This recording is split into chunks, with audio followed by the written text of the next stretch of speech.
শিলিগুড়ি থেকে আবারও প্রচুর পরিমাণে বিরল প্রজাতির শুঁয়োপোকার ছত্রাক উদ্ধার করল বন দপ্তর।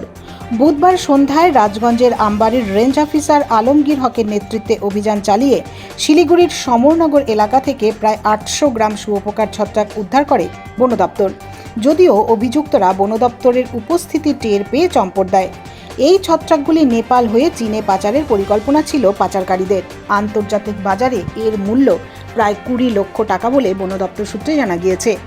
উল্লেখ্য, গত 8ই সেপ্টেম্বর বন দপ্তরের কাছে গোপন সূত্রে খবর আসে প্রায় 1 কেজি শুঁয়োপোকার ছত্রাক শিলিগুড়ি থেকে নেপাল হয়ে চীনে পাচার হবে। সেই খবরের ভিত্তিতে গত 8ই সেপ্টেম্বর অভিযানে নামে আমবাড়ি রেঞ্জ অফিসের বনকর্মীরা।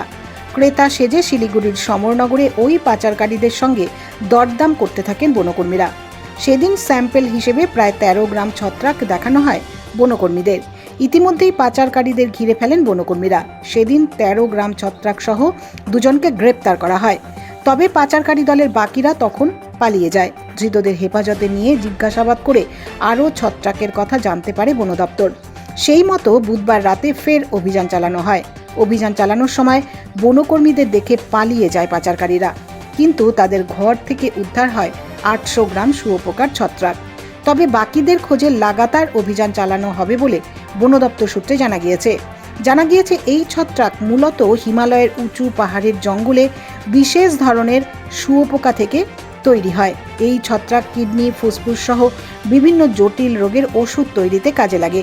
চীন সহ আন্তর্জাতিক বাজারে এর প্রচুর চাহিদা রয়েছে। পাশাপাশি 1 কেজি ছত্রাকের দাম প্রায় 30 লক্ষ টাকা বলে জানা গিয়েছে।